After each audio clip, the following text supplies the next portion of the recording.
This beautiful looking thing is a Mercedes CLA 45S, and it's basically the same as the A45, but it's a bit more grown up. It's for people who don't want a boy racery hot hatch but still want all that fun and performance. It starts from £52,000. You can save almost £2,000 off one through CarWow. In fact, if you click on the pop-out banner up there, you can go to CarWow. You can save an average of £3,600 on a new car. And if you're not looking for a new car but you know someone who is, just get them to Google CarWow and we'll see them over there, help them decide which car to buy and make sure they get a good deal on it as well.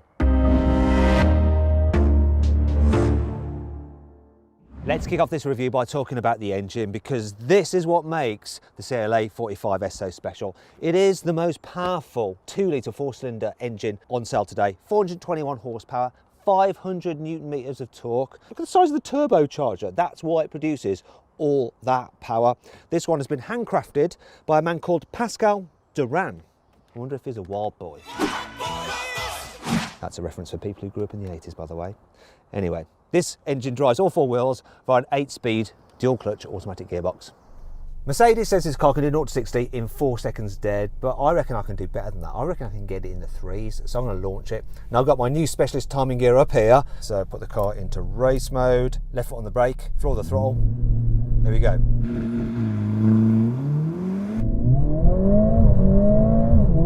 Yeah, that's quick. We've got a time, people. We have a time. Check this out, right? Come on, come off it. I'll let you see it for yourselves. There we go. 0 to 60, 3.7 seconds.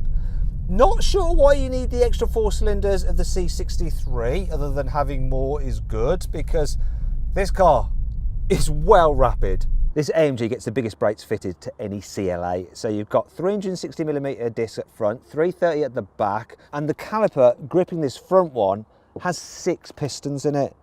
It's huge. It looks really cool as well in this red. That's not going to make it stop any quicker. It just works well with this white paint. Now I'm going to do a brake test from 70 miles an hour. When I reach the cone, I'm going to do a full emergency stop and use my specialist timing gear to see how long it takes me to come to a complete standstill. Let's go for it.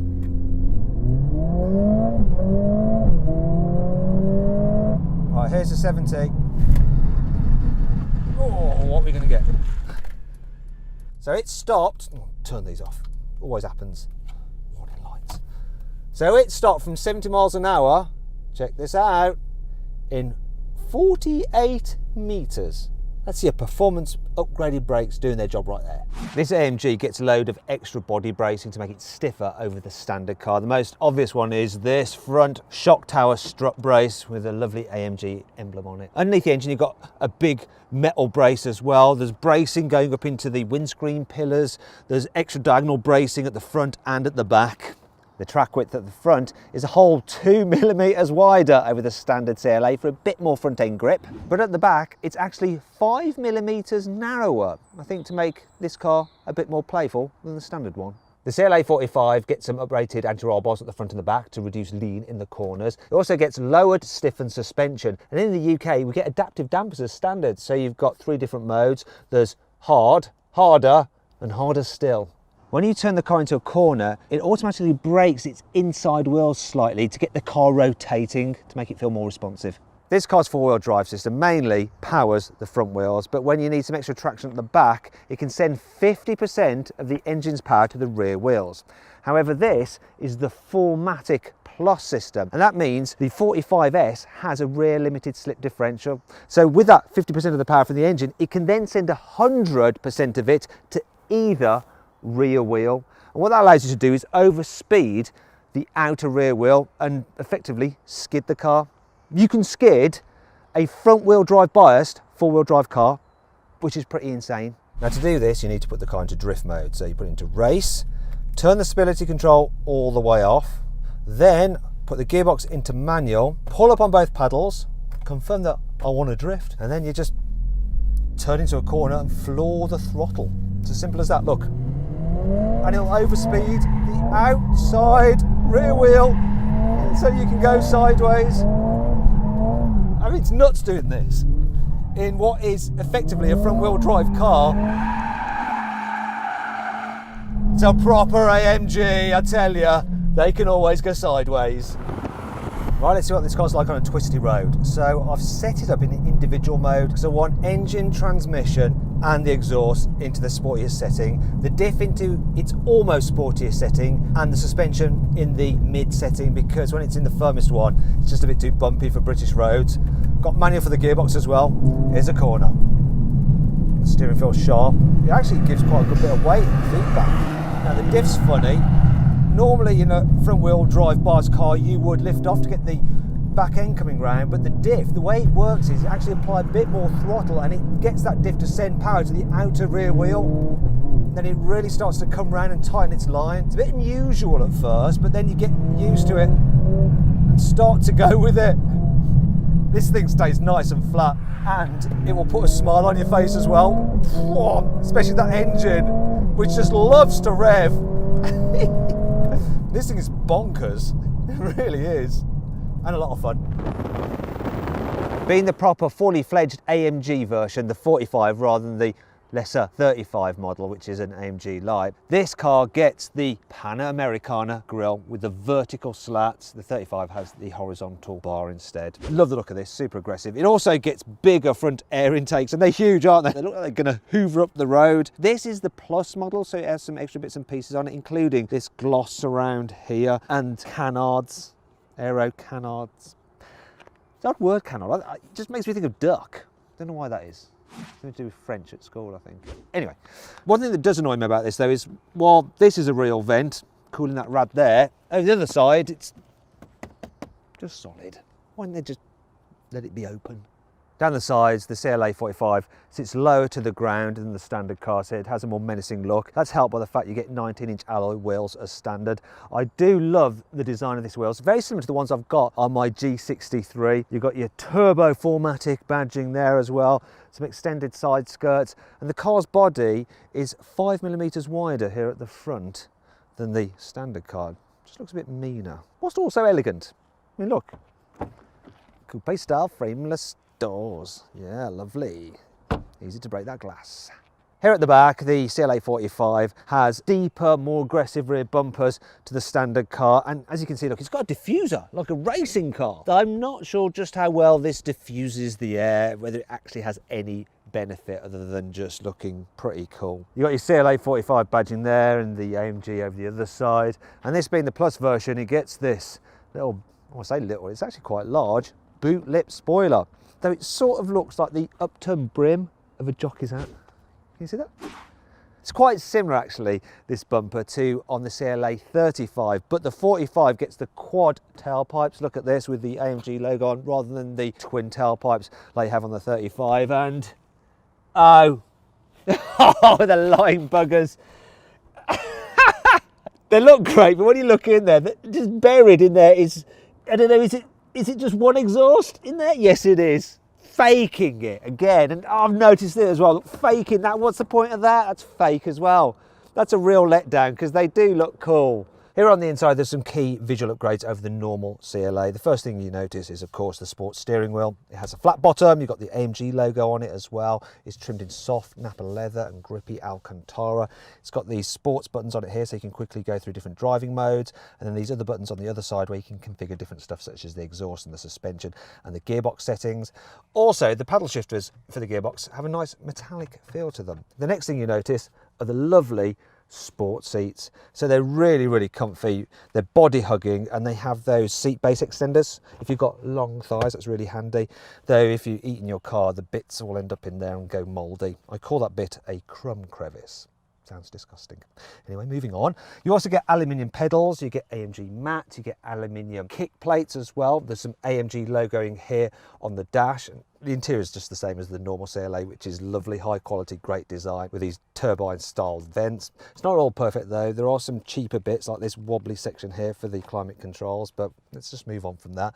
And on to the fact that you get some AMG specific dials, though for some reason the person who's had this car before me has chosen to have one of the dials as a clock in a performance car. So let's change that immediately. So I can switch it to something a bit more sporty here. There we go. Let's go for the sport setting there. Yeah, this will be much better. Goodbye clock, go away. Let's have a rev counter. That is much more like it, isn't it? Here in the back, the CLA 45S is just the same as the standard car. So good knee room, poor headroom, and that weird face that keeps staring at you like, yeah. Yeah. If you need a bit more space, then you're better off going for the A45S hatchback because it's got better rear headroom. In fact, if you click on the pop-out button up there, you can watch my full in-depth video review of that car where I compare it to the old A45. See how far the car has come on. Mercedes hasn't messed around with this car's boot either, so it's the same 460 litres, which is actually really, really huge. It's larger than that of its competitors. The only problem is that the shape is a little bit awkward. The opening on a BMW M235i Grand Coupe is a little bit more useful when you're trying to squeeze bigger items in. Now, if you want to see my full in-depth video review of that car, click on the pop-out banner up there. And that brings on to 5 annoying things about this CLA 45S. The black paint on these alloy wheels is a little bit prone to stone chipping. Look, it's already been chipped here. It'd be especially bad if you go off the track and into the gravel on a racetrack. With the A45S hatchback, you can get an aero pack, which includes a huge rear wing, which looks very cool. Not here, can't have it at all. This is as big a wing as you can have. Due to its slightly larger body, the CLA 45 is 40 kilos heavier than the A45, and weight matters in performance cars. As a result, it's 0.1 of a second slower to 60 miles an hour. There are only 2 standard paint colours, yellow and white. The rest are £600. Now you might be thinking, I don't mind, this white looks really cool. Yeah, this white is actually metallic, and so this is £600. The wide design of these seats means that kids in the back are going to struggle to be able to see out forwards and where they're going, so they're more likely to get car sick. Also, when they get bored because their iPads run out of battery, they're going to be able to just jab you in the neck through these holes, and that'll really do your head in. It's not all negative though. Here's 5 good things about this car. This new CLA uses roller bearings in its turbocharger, so it spools up quicker. There's also this duct which feeds air over the engine and over the turbocharger to help keep it all cool. And the engine has a closed deck design so that it can cope with 2.1 bar of boost pressure from that big turbo without exploding. In the UK, this car gets a sports exhaust as standard, so it's got a valve in it, and at the press of a button, it'll open to make the exhaust a little bit more raucous. Also, the car doesn't have a soft limiter, so you can rev it all the way to red line when you're stationary to act like a total hooligan. Can't do that with an Audi. The only thing is though, this new CLA doesn't sound quite as good as the old CLA 45 because of noise regs. Most fast Mercedes are electronically limited to 155 miles an hour, and if you want to make them go faster, you have to pay some extra cash. Not so with the CLA 45S. It can do 174 miles an hour as standard. Being an AMG, you get specific AMG performance data in the infotainment system and track pace. It can time you around certain tracks, so it's got some preloaded there like that, or you can import ones if they're not on the list.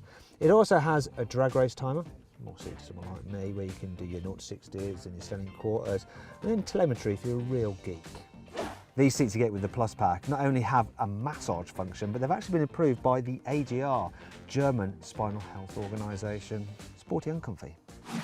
But what is the CLA like as a daily driver? Well, I'm going to put it into comfort mode, slackening off the suspension, reducing the throttle response, making the gearbox a bit more chilled, everything in automatic now. It's fine. You do get a bit of tyre noise, no wind noise really. These seats, even though they hold you firmly in place when you're cornering hard, they're also supremely comfortable over longer journeys. As for the engine and gearbox combination, well, let's just check it out. So here I am, peeling along around 50 miles an hour. Yeah, minding my own business, then all of a sudden I decide that I need to overtake someone or something like that. Floor the throttle, gearbox, see that? Right on it. And now it's hauling. Woo! Do that too often though, you are going to affect the economy, so I'm averaging 26 miles per gallon. It's supposed to do a bit better than that, over 30. Though, when I haven't been hooning it, it has managed over 40 at times, which is pretty decent. You know, if you nanny this, it could be quite economical, and then when you need it to be, yes, batch crazy. I like this, I really do. The CLA 45S comes as standard with the largest infotainment screens in the car, so none of the piddly small ones you can get on some lower models down the range. You also get satellite navigation with augmented reality sat nav, so it uses a live camera feed which can beam that image onto the screen and it superimposes directions over it so you don't make a wrong turn. Really cool. You also get the ambient lighting, which has 64 different colours to choose from, so you're going to be forever fiddling with it. Undecided. There's also dual zone climate control, you get front and rear parking sensors and an auto park facility and keyless entry and go. If you pay an extra £6,000, you can get the Plus pack, and that includes LED adaptive headlights, the electric massage seats, you also get a Burmester stereo and traffic sign recognition and blind spot warning. But which version should you go for, the normal one or the Plus pack? And what deal can you get? Well, I'm just going to plug the details into CarWow of which model I think you should go for. And I've got a decent offer back, with a bit of a saving. If you want to see what it is, you know what to do. You're going to have to click on the pop-out banner up there. I want your clicks.